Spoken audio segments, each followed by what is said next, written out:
Advent of সাইবারের দ্বিতীয় দিনে আপনাদের স্বাগতম। আশা করি আপনারা সবাই ভালো আছেন।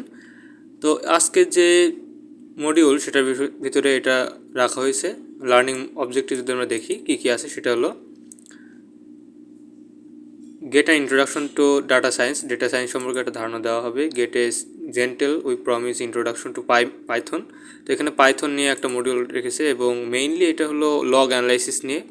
আমরা যারা লগ অ্যানালাইসিস সম্পর্কে জানি তারা বুঝতে পারছি বিষয়টা কী, এবং না জানলে আমি বলে দিচ্ছি। সেটা হলো লগ অ্যানালাইসিস হলো মেইনলি কোনো একটা নেটওয়ার্কের ভিতরে কখন কী কে যুক্ত হয়েছে কিংবা কে কোন রিকোয়েস্টগুলো দিয়েছিল সেইটা দেখার জন্য যে ফাইলটা থাকে, ঠিক আছে, পিক আপ ফাইল। তো এখানে আমরা দেখবো যে এটা মেইনলি কী কী আছে। সো ডেটা সায়েন্স কি এখানে একটু আপনারা সিম্পলি পড়ে নেবেন, ডেটা প্রসেসিংয়ের জন্য কীভাবে কাজ করা হয় এবং ডেটা সায়েন্স সাইবার সিকিউরিটি কী কী কাজে লাগে। যেমন সিম, মানে এখানে বলা হয়েছে আপনার এসআইএমে যদি ক্লিক করেন security information and event management system কীভাবে কাজ করে, এবার থ্রেট অ্যান্ড ট্রেন্ড অ্যানালাইসিস, এরপরে যেগুলো আছে সেগুলো দেখে নেবেন, ঠিক আছে। তো এরপরে যেটা আছে সেটা ইন্ট্রোডাকশন টু, মানে ইন্ট্রোডিউসিং জুপিটার নোটবুকস। জুপিটার নোটবুকসে মেইনলি কী কী হয় আপনারা ফুল ডিটেলসের ধারণা দেওয়া হয়। যেমন এখানে প্রিন্ট হ্যালো ওয়ার্ল্ড, এবং হ্যালো ওয়ার্ল্ড এখানে প্রিন্ট হচ্ছে এবং এটা কীভাবে হয়েছে সেটা এখানে বিশ্লেষণ করে বলা আছে, ঠিক আছে।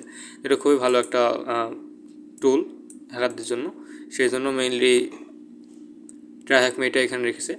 তো আমরা যদি এখান থেকে সিম্পলি মেশিনটা ওপেন করি, স্টার্ট মেশিনে ক্লিক করি,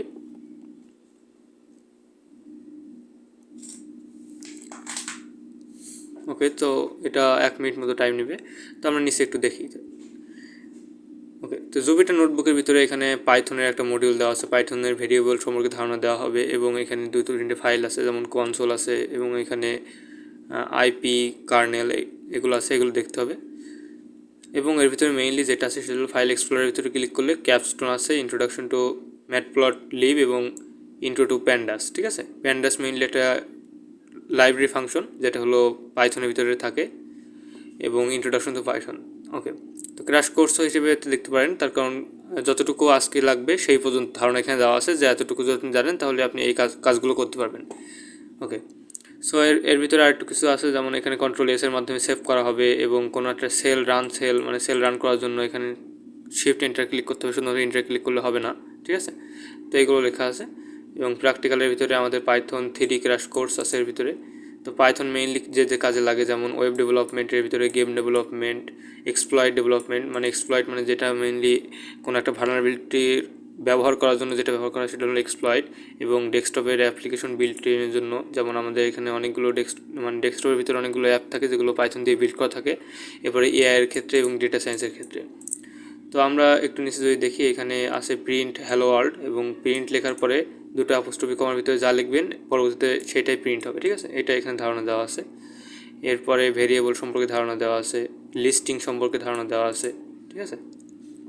তো এইটাই আজকের মডিউলের ভিতরে ছিল। এখন এইটা আমরা যদি এখানে দেখি, মেবি এটা ওপেন হয়েছে। তো যদি কারো ওপেন না হয় এখান থেকে স্প্লিট ভিউ দেবেন, তাহলে এখান থেকে এটা পাশে চলে আসবে, ঠিক আছে। এটা ওপেন হচ্ছে, এটা কানেক্টিং লেখা দিচ্ছে। ওকে, সো এর ভিতরে যদি আমরা দেখি, এর ভিতরে আমাদের আজকে অনেকগুলো ফাইল এখানে আছে। মেইনলি ক্যাপশনের ভিতরে ইন্ট্রোডাকশন টু পাইথন, এখানে ক্লিক করলে আপনার পাইথন ওপেন হবে। এর ভিতরে এই যে পাইথন, এখানে ডবল ক্লিক করবেন, করলে এর ভিতরে ইন্ট্রোডাকশন কিছু পর্যায়ে আছে, যেমন এখানে কী কী কাজে ব্যবহার করা হয়, কীভাবে ব্যবহার করা হয়, এগুলো এর ভিতরে লেখা আছে। সো এখানে হ্যালো ওয়ার্ল্ড লিখে এখানে ডাটা টাইপ দেওয়া আছে। ডাটা টাইপের ভিতরে হোল নাম্বার, মানে নর্মাল যে নাম্বার যেগুলো আমরা ইন্টিজার হিসেবে দেখি 1 2 3, এরপর ডেসিমাল নাম্বার সেটা হলো 4.5 6.5, ঠিক আছে। দশমিকগুলো ডেসিমাল বলা হয়। এবং টেক্সট কিংবা স্ট্রিং হিসেবে ব্যবহার করা হয় হ্যালো, মানে এবিসিডি দিয়ে যেগুলো লেখা হয় সেটা হলো টেক্সট কিংবা হ্যালো স্ট্রিং হিসেবে। এবং ডেটা টাইপের ভিতরে একটা আছে সেটা হলো ট্রু অ্যান্ড ফলস, ঠিক আছে। এগুলোকে মেইনলি বুল টাইপ কিংবা বুলিয়ান টাইপ ডাটা বলা হয়। তো একটু যদি নিচে যায়, এখানে লেখা আছে, তো এটা একটু আপনারা নিজে নিজে পড়ে নেবেন। এবং ভেরিয়েবল কি, ভেরিয়েবল মেইনলি কন্টেইনার বলতে পারেন, কোনো একটা ফাইল কোনো একটা ভ্যালুকে কোনো একটা ফাইলের ভিতরে অ্যাসাইন করে রাখার জন্য ব্যবহার করা হয় ভেরিয়েবল। যেমন একটু যদি নিচে আমরা এখানে যাই, দেখতে পাচ্ছেন 23 এটা মেইনলি রাখা হয়েছে এজের ভিতরে। তো এইজ এটা ভেরিয়েবল, ঠিক আছে। তো এইভাবে ভেরিয়েবল সম্পর্কে ধারণা দেওয়া হয়েছে। এবং এখানে আরেকটু নিচে গেলে আরও কিছু ধারণা পাবেন কীভাবে ভেরিয়েবলগুলো হ্যান্ডেল করতে হয়, সেগুলো আছে। তো এইটা মেইনলি একটা কোর্স, ঠিক আছে, ক্র্যাশ কোর্স, মানে যতটুকু আমাদের দরকার হবে। এবং ইম্পোর্টিং লাইব্রেরি মেইনলি কী হয়, অনেকগুলো কোড একটা ফাইলের ভিতরে রাখা হয়, এবং সেই ফাইলটা যদি আমরা কল করি কিংবা ইম্পোর্ট করি, তাহলে আমাদের যে পাইথন আছে সেটা তার ভিতরে অনেকগুলো হাজার হাজার লাইন না লিখে শুধুমাত্র ইম্পোর্ট ফাংশনের মাধ্যমে আমরা এটা সিম্পলি ব্যবহার করতে পারি, ঠিক আছে। তো এইটাই ইম্পোর্টের কাজ। তো তো এখানে একটু ধারণা আমরা পেলাম লাইব্রেরি কি, ইম্পোর্ট কি। তো পেন্ডাস একটা লাইব্রেরি, এটা ব্যবহার করা হয়েছে এবং এখানে পিডি ব্যবহার করা হয়েছে। তো এটা যদি আমরা এখানে দেখি, এটা শেষ করলাম, মনে করুন পাইথন ক্র্যাশ কোর্স আপনারা করে নেবেন। এরপরে পেন্ডাস কি এটাও দেখে নেবেন। এরপরে এটা যেটা আছে ম্যাট প্লট ডিবি, এগুলো সবগুলো লাইব্রেরি ফাংশন, ঠিক আছে, এগুলো দেখে নেবেন। তো আজকে আমাদের যেটা আছে সেটা হলো ক্যাপস্টোন, এটা আমরা সলভ করব। তো ক্যাপস্টোনের ভিতরে ওয়ার্কবুকের ভিতরে যদি ক্লিক করি আমরা, তো এর ভিতরে মেইনলি বলা আছে use pandas to group the analysis and data in the source and destination protocol and apply function such as sum, average, size describe to the grouping. Okay, so এখন যদি নিচে যায়, আমাদের আজকে 3টে প্রশ্ন এখানে আছে। একটা হলো how many packet were captured looking at the packet number. তো আমার কী হয়েছে, আমি এখানে এই কমান্ডগুলো দিচ্ছি, তো প্রথমবারে কাজ করলে দ্বিতীয়বারে কাজ করছিল না। তো আপনারা এই কমান্ডগুলো দেওয়ার চেষ্টা করবেন, আমি কমান্ডগুলো এখানে বলে দিচ্ছি আপনাদের। প্রথম যে কমান্ডটা হবে এখানে দ্বিতীয়বারে কাজ করেনি, তো এবারও কাজ করার কথা না, কিন্তু আপনারা দিলে হয়তো কাজ করতে পারে, যদি না করে অসুবিধা নেই। সো সেক্ষেত্রে মিলবে। তো এখানে কাউন্ট দেবেন, ডিএফ কাউন্ট, এবং ফার্স্ট ব্র্যাকেট সেকেন্ড ব্র্যাকেট দিয়ে আমরা যদি শিফট এন্টার ক্লিক করি, তাহলে আমাদের এখানে আসছিল রেজাল্ট, ঠিক আছে। তো এখন আসছে না, এটা মেইনলি কোনো একটা ফল্ট হয়েছে এর ভিতরে। তো ডিএফ এখানে বলছে ডিফাইন না, কিন্তু আমরা একটা বের করছি। তো এর ভিতরে উত্তর এর যে অ্যান্সার হবে সেই অ্যান্সারটা আমি এখানে দিয়ে দিচ্ছি। এর যে অ্যান্সার হবে সেটা হলো মেইনলি হবে 100, ঠিক আছে। তো প্রথম যে প্রশ্ন এখানে how many packet were captured, এখানে হবে 100, এন্টার। সো এরপরে যদি আমরা দেখি, এরপরে যেটা আছে সেটা হলো দ্বিতীয় নম্বর প্রশ্ন। এখান থেকে এটা ক্লোজ করে দিই। তো আমরা যদি নিচে যাই, দ্বিতীয় নম্বর প্রশ্নের ভিতরে আছে যে what IP address send the most amount of traffic during the packet capture. তো এটা মেইনলি কী হয়েছিল, এটা যে কমান্ডটা ব্যবহার করতে হবে, আমি কমান্ডটা এখানে লিখে দিচ্ছি, আপনারা এটা কমান্ডটা ব্যবহার করে দেখবেন আপনাদের কাজ করে কিনা। সো ডিএফ, এরপরে গ্রুপ বাই লিখতে হবে, গ্রুপ বাই, একটু নিচে করি তাহলে দেখতে সুবিধা হবে। এখানে গ্রুপ হবে, গ্রুপ বাই, অ্যান্ড দেন এখানে আমরা ফার্স্ট ব্র্যাকেট অ্যান্ড দেন এর ভিতরে সেকেন্ড ব্র্যাকেট দিতে হবে। দেওয়ার পরে এর ভিতরে কমান্ডটা লিখতে হবে, সেটা হলো সোর্স, ঠিক আছে, SOURC সোর্স, এবং এখানে ডট দিতে হবে, ডট দিয়ে সাইজ লিখতে হবে, ঠিক আছে, size, and again first bracket. এটা দেওয়ার পরে শিফট এন্টার যদি ক্লিক করেন, তাহলে এখানেও আমাদের কল আসছিলো মোস্ট রিসেন্ট কল লাস্ট, ঠিক আছে। তো এইটা অনেক সময় প্রবলেম এমন হতে পারে যে আপনারা এখান থেকে কার্নেলের ভিতরে ক্লিক করে যদি এখানে রিস্টার্ট কার্নেল দেন, সেক্ষেত্রে এটা ঠিক হয়ে যেতে পারে। সো এটা আসলে কী জন্য হচ্ছে আমি বুঝতে পারছি না, তো আপনাদের এটা কাজ করতে পারে, ঠিক আছে।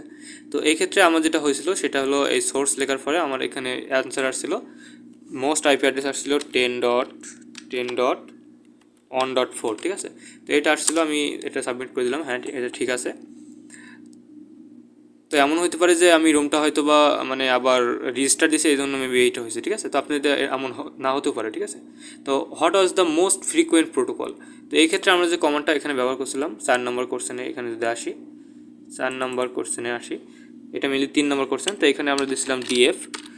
যাদের মেইনলি ডেটা সায়েন্স নিয়ে কাজ নেই তারা এগুলো বুঝতে পারবেন না, সো বেশি একটা সমস্যা করার দরকার নেই, যদি না বোঝেন কোনো ব্যাপার না, তার কারণ সব কিছুই যে আপনি বুঝতে পারবেন এটা না, আর এটা যে আপনার খুবই কাজে লাগবে এমন কিছু না, ঠিক আছে। সো এটা মানে অ্যাজ এডুকেশনাল পারপোজ এটা নেবেন, কোনো ব্যাপার না, ঠিক আছে। আমি প্রথমে কিছু বুঝতে পারছিলাম না, তার কারণ আমি ডেটা সায়েন্স নিয়ে কখনো চেষ্টা করিনি, ঠিক আছে। প্রোটোকল লিখলাম এর ভিতরে, এবং এর ভিতরে এখানে আগে যে কমান্ডটা ছিল সাইজ, SIZD, সাইজ দেওয়ার পরে এখানে আমরা যদি ফার্স্ট ব্র্যাকেট দিই, তো আমরা এই কমান্ডগুলো কীভাবে পাচ্ছি, ঠিক আছে। তো আপনি যদি এর উপরের প্রশ্ন এর উপরে যদি পড়েন, remember we are counting the value, এখানে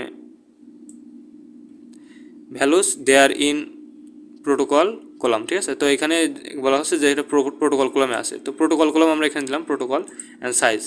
সো এটা দেওয়ার পরে আমরা যদি শিফট এন্টার ক্লিক করি, এটাও আমাদের এরর আসছে, কিন্তু এটা আমি যখন প্রথমে দিয়েছিলাম এটা এরর আসেনি। তো এটার উত্তর কী হবে, এটার উত্তর সিম্পলি ICMP হবে, ঠিক আছে।